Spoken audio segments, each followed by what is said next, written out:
Hey, it's Kevin from KDW Mixing and Mastering. This week I thought I'd run you through some of my templates in Cubase. The reason I wanted to do this is not to tell you how you should set up your templates or how you should do things. It's just to give you an idea of how I operate, and maybe you might take something out of a small section out of my templates and say that's a good idea, I like that, I should use it in mine.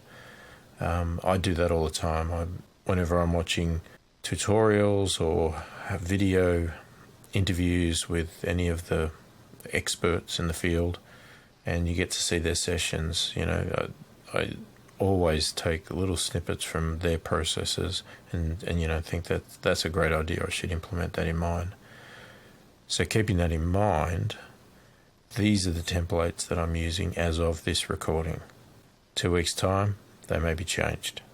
Constantly tweaking my templates and occasionally totally overhauling them for an absolutely totally different setup. So this is what it is today. And I've got various templates. So let me run you through the templates. So this one I have first is what I'm calling audio recording template. So this is for me in my studio recording my own songs. The reason I call it audio recording template, so it's based on audio tracks. Now, I only have so many audio instruments. I'm not a drummer, so you'll see some things here are not actually audio, but this is what I'm calling it. First off, at the top, I put a markers track, which I separate here, so it doesn't matter where I scroll, it always stays there. And I don't use the normal markers, I use the cycle markers. And the reason I use cycle markers is because they create this box, so you can clearly see them with the name. I put one there for the entire song, and then I put various sections, and these will change. But I have this in my template by default, just to have a structure there in place. Now the other good thing with the cycle markers is if you double click on one, it automatically creates a loop area in that section. So it's really good if you want to work on recording just the chorus. And then if you double click on the entire song, that's why I put this entire song on there, it'll then loop that entire song. Okay, so then I have various folders, and you'll see the folders here. So, drums, bass, guitar, keys, samples, orchestrals, percussion, vox, and BGVs, and then I've got some buses. So in our drum tracks here, as I said, I'm not a drummer, so I've got a copy of Stephen Slate drums, which I put in here. I've got a parallel drums bus here, just if I want to add some effect to it, and a drum verb, that's just if I want to add to some effect. So I'm just keeping this fairly simple because this is just the recording process, but sometimes you just need some verb on there. You'll see this is broken out in the mix window. You'll see it better. I'll run you through the mix window in a minute. I'll just run through this one first, but if you open that up, you'll see I've broken them out into the individual tracks. So we've got overheads, rooms, kicks, snares, toms. So this is just so that I like to create my drum tracks and then bounce them all out as actual audio files. And this allows me to do that quickly. So when I go to the mixing process, I don't have the opportunity to tweak notes and drums and that sort of thing. It's a matter of actually just mixing the audio as if you got it from a client. Then I have bass tracks, so I put in here a couple of bass. So if I want to record an amp and a DI at the same time, and a second bass, just in case. Guitar, same. Guitar, I've got 2 microphones and a DI. A couple of keys tracks. And here's some samples. Obviously these are not audio, well they might be audio. They're audio tracks. So this would be, except for these two, there's a MIDI. But there's some audio and MIDI tracks, so I can drag in some samples. Orchestra is the same.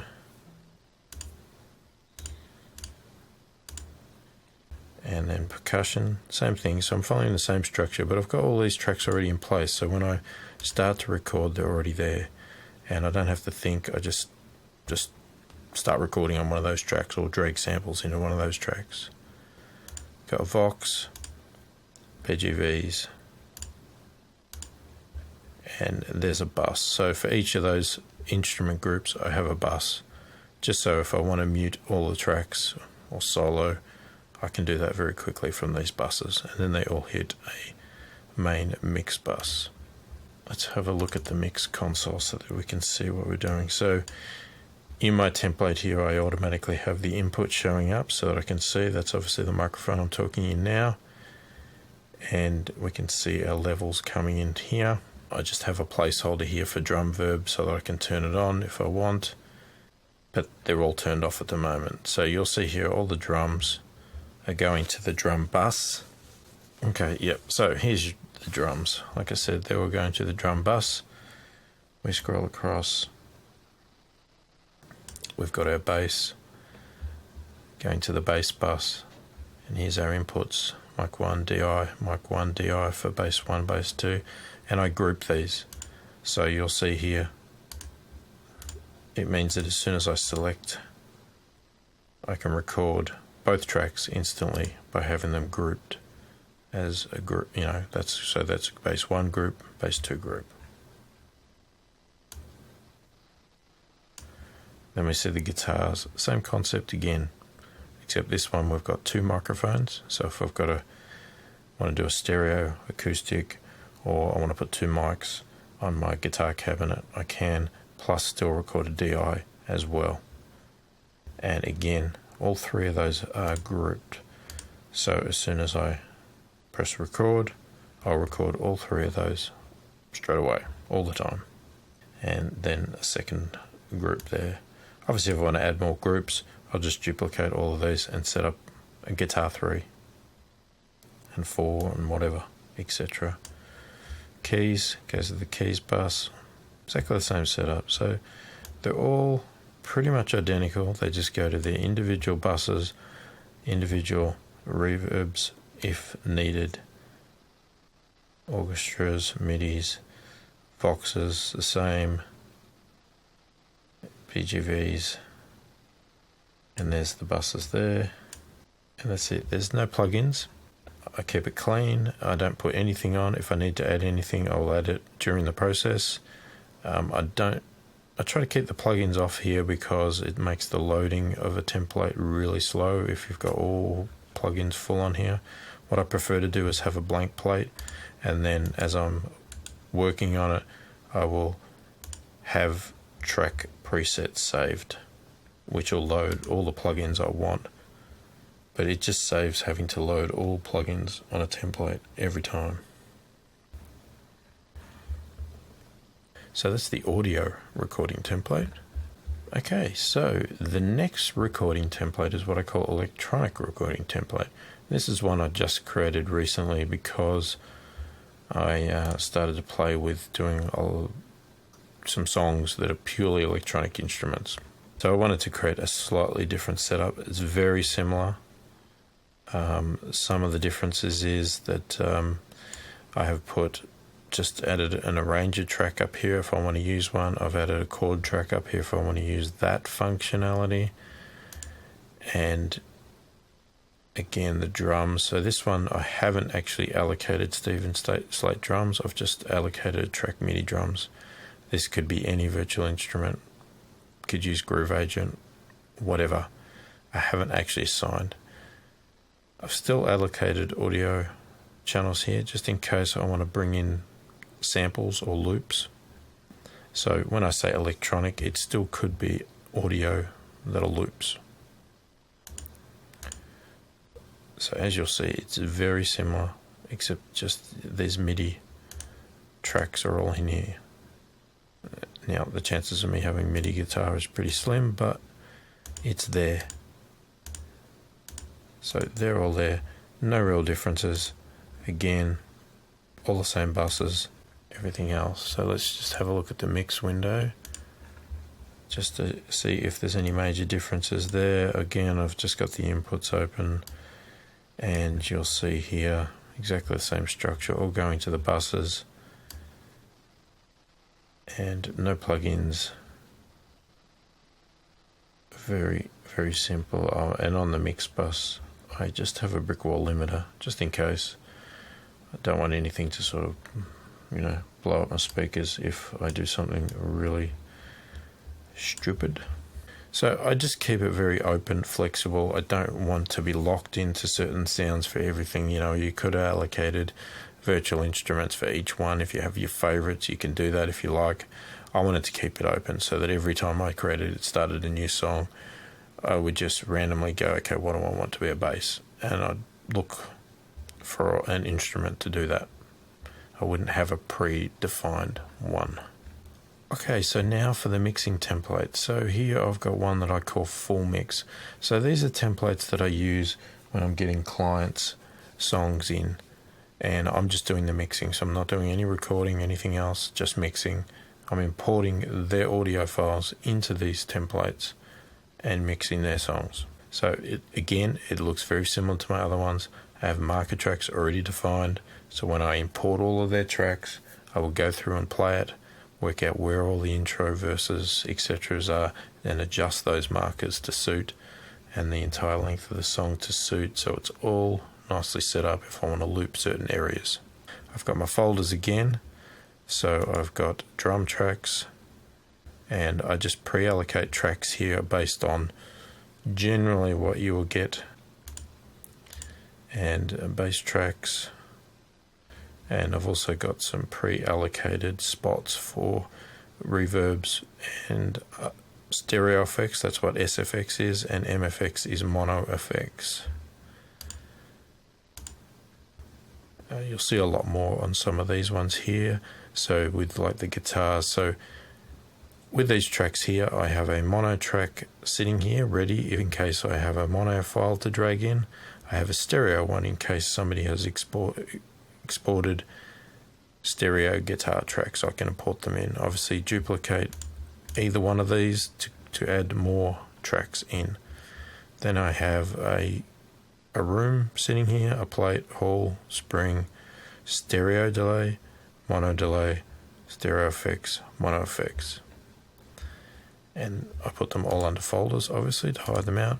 And you'll see I've followed that same exact structure under each one of these. Now the miscellaneous folder here, I've got my percussion, samples and orchestra stuff sitting in there.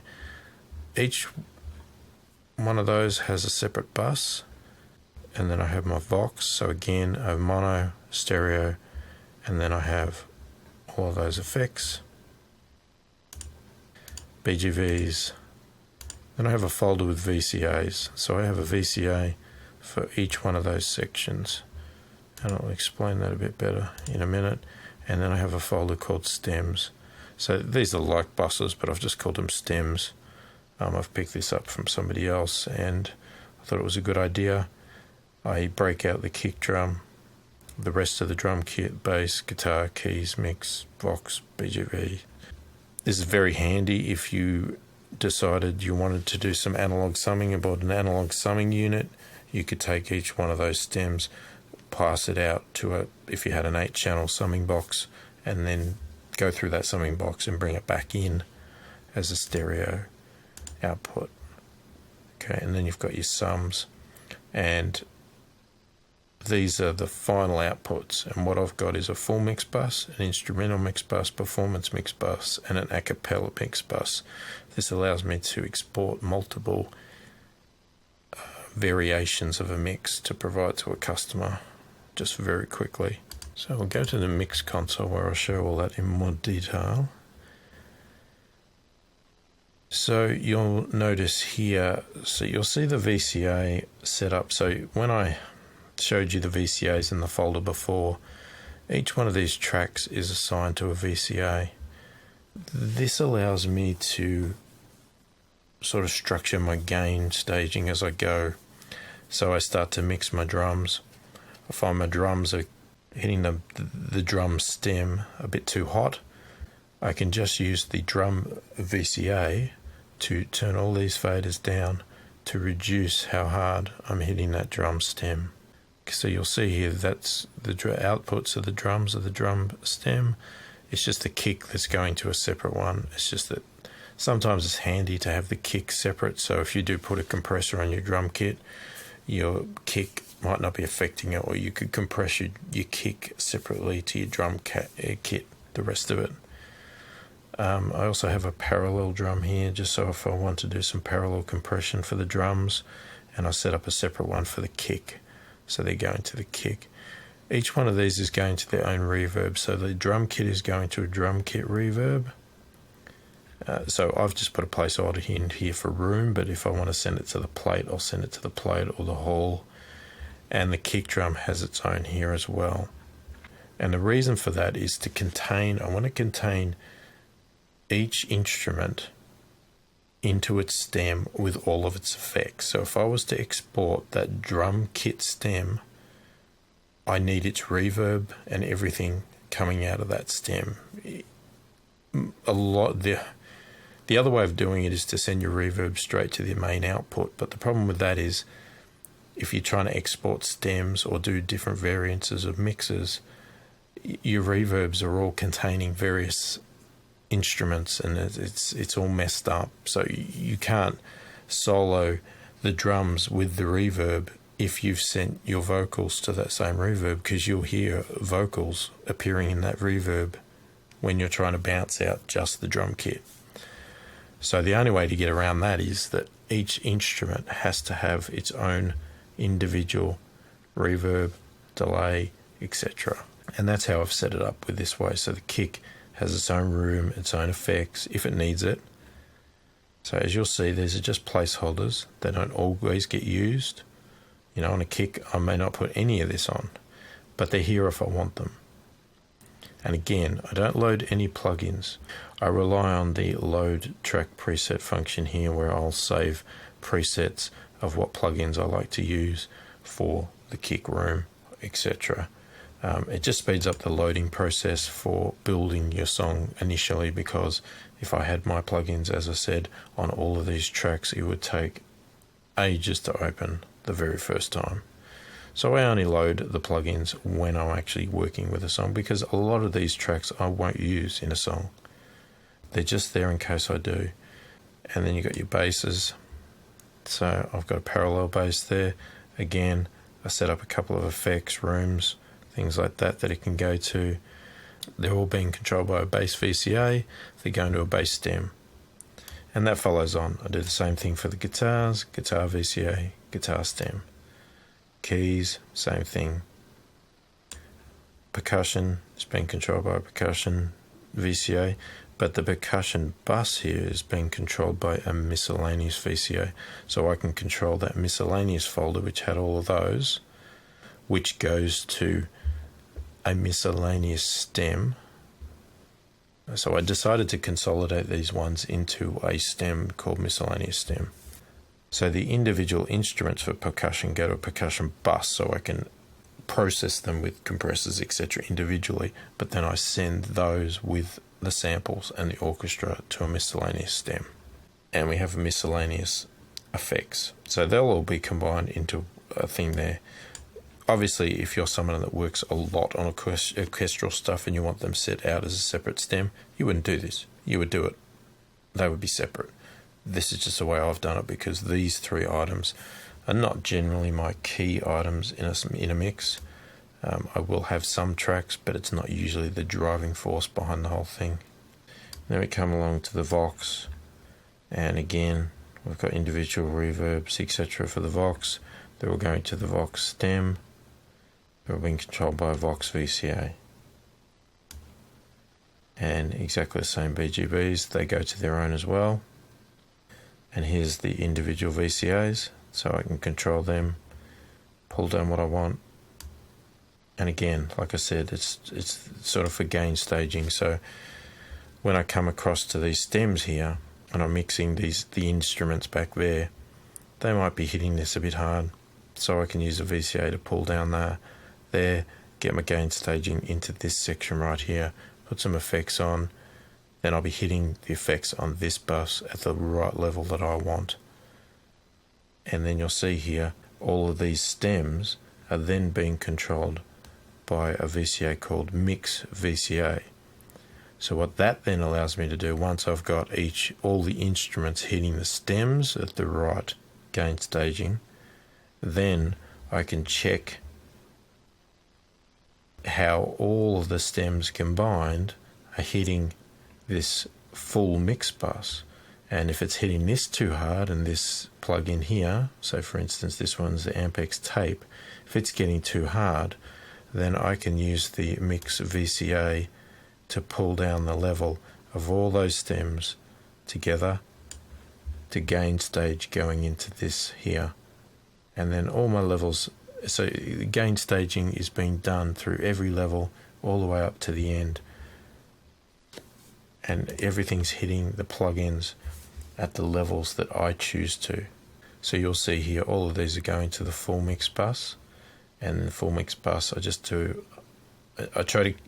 do all my main processing on here, just so if I was to export individual stems, there isn't going to be a major change in my sound. So for instance, if I put a mix bus compressor on here and a final EQ and some saturation and other effects all on here, the way they work will change if I start to solo these stems or mute individual stems, because I'll have had them set up for the combined, all the stems together. Now if I want to export individual stems, then that is going to change. So instead of doing that, the idea is to put all of your processing on the stems, have them all sounding nice, and then here I've just got this last tape that's just adding that last little bit, glue all the stems together, but it's not going to significantly change the sound if I export stems individually. And then just brick-wall limiter, just in case.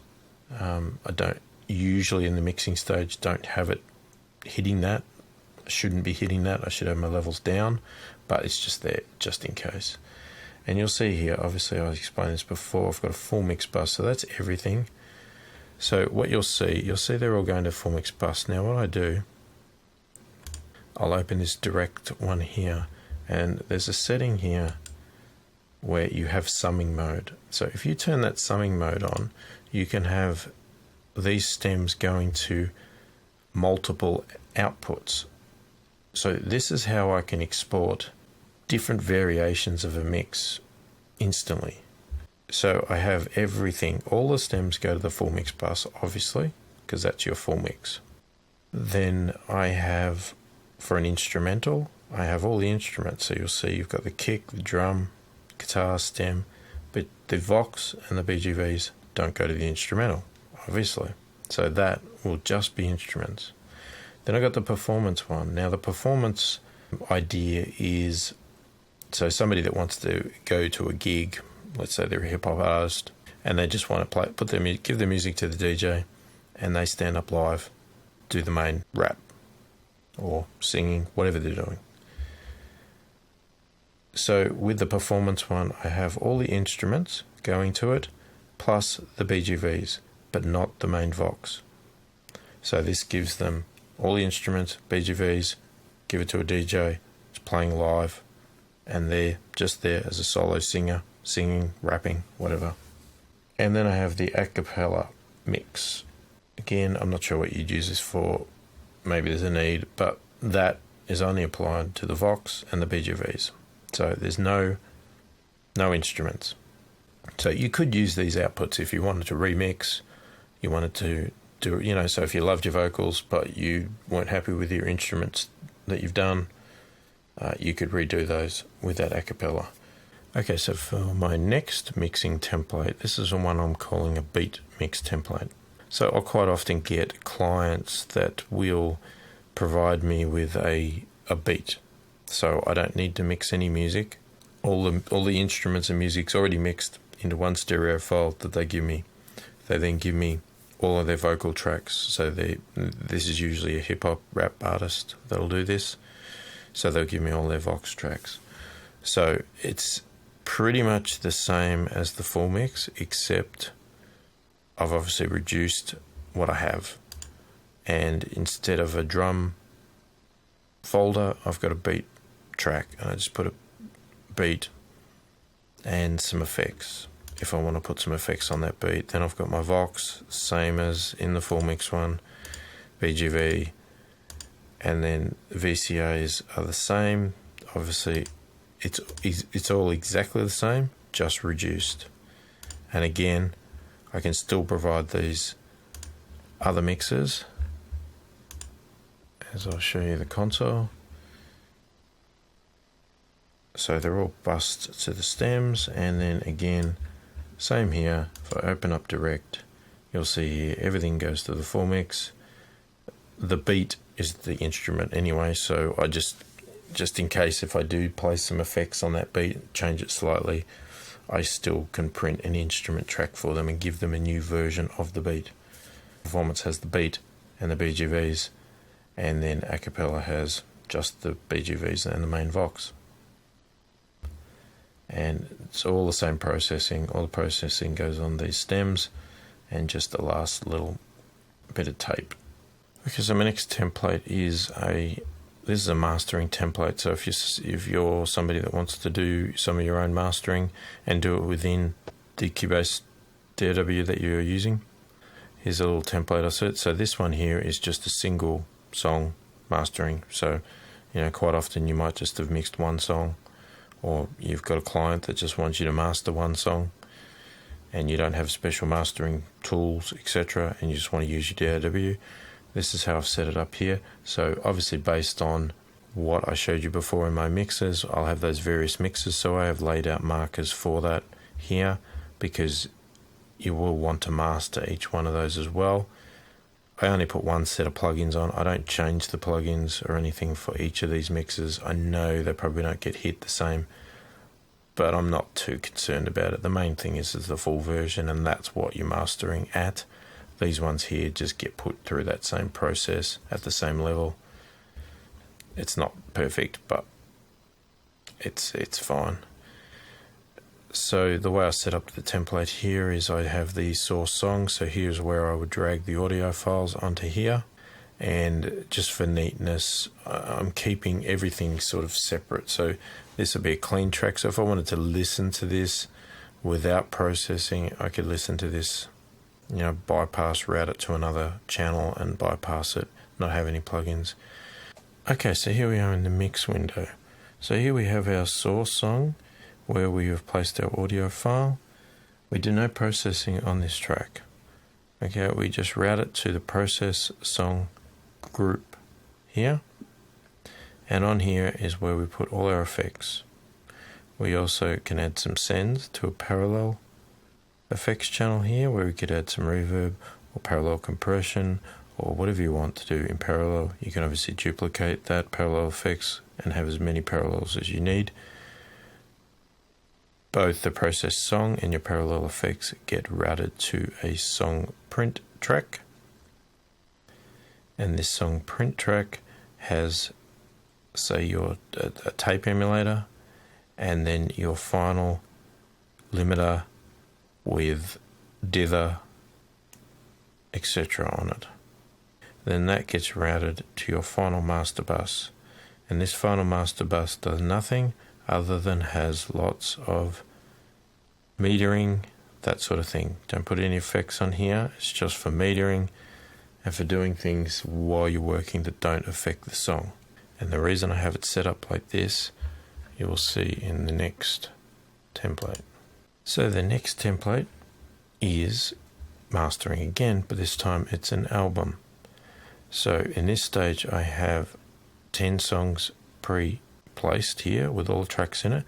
These are all folders, and within each one of these folders is all of those same tracks that I showed you in the single song version, but with song 1, Now what I do is, once I'm importing customers' songs and I know the names of them, I will obviously change these from song 1 and rename them to the actual song. And I'll rename it here. You can do it on all of them if you want. Mainly I do it on the folder and on the print track, just so that I can quickly go across my mix window and see them for the names. Because as you're mastering, you'll start to know the names of the songs. You won't know them as song 1, 2, and 3. but this is just for the template purposes. So I've got all of those laid out. They're all identical, just with a different number and a different color. So we'll go over to the mix window, which is where you'll see, and this is where how the structure I had for the single song works, why I did it. Okay, so same thing here. So for song 1, we have the source with no processing on it, goes to a process track where we put all our plugins, sends to parallel effects, etc. They then send to the song 1 print with our limiter, so that's a self-contained little mastering session right there for that one song. It goes to the final master just so we can hear it, okay, and also so we can do some metering and monitoring, but we're not doing any effects over here. And because you'll see I don't have plugins predefined for here, because again, like I said on a previous template, if I put the effects on every single one of these songs, it takes a long time to load a template. Having it this way, it's quite quick. I just have them on this one just so they're ready to go. I can drag them across quite easily and just drop them, and it will load all of those already on there. You can do that for all of those, just drag them across. But just to keep the template quick and clean to open the first time, I don't put them on. Because you might also be doing an EP which doesn't have 10 songs. It could be less, it could be more than 10 songs. You just need to adapt to that. So you'll see with every one of these songs, they have exactly the same process. So when you load your plugins like this, every song and every folder in the project window, which has each song, is a self-contained little mastering session. Instead of, say, having your limiter and your tape on the final output, which is another way to do it. You could put your tape and your limiter on here and have all your tracks sent to here, and that's where you do your main last bit of effects and your last limiting, etc. The reason I don't do that is for this purpose here. The reason I don't put the effects on the main final master bus and I have them all self-contained is because it allows me to print or bounce or mix down every song individually. So all I do is I open up my audio mix down, I select channel batch export, and I tick each one of the print tracks for every song I want to do. And then I set my parameters, I put a name in here, I have the naming scheme already set up so that it puts the name plus the track, which is in this case song 1 print. That's why I said I would change that to have the name of the song, so it would put, say, the artist name if that's what I put in here, or the album, plus the name of the song, and it would put print, but that's easily removed later. And then I'd set my file output, if I want MP3, I want WAV, 16-bit, whatever, and export. And it will export all of those. So if I had to put effects on here, then I would have had to have printed the main output. But the problem with doing the main output if I've just got all of my songs sitting here like this, they're all playing at the same time. So they're all going out the final master at exactly the same time. So I'd have to lay them out. And even then, still, I'm going to get one giant file for all of the tracks. Now, I could obviously, so if I did it this way, where I put the effects on the final master, then I'd have to solo a track at a time, a song at a time, mix it down, and then start again. Okay, but with this way, I can export them all out in one shot. That process I used there, where I export all of the tracks out at once, that's for me when I want to review or when I send reviews to clients, etc. like that.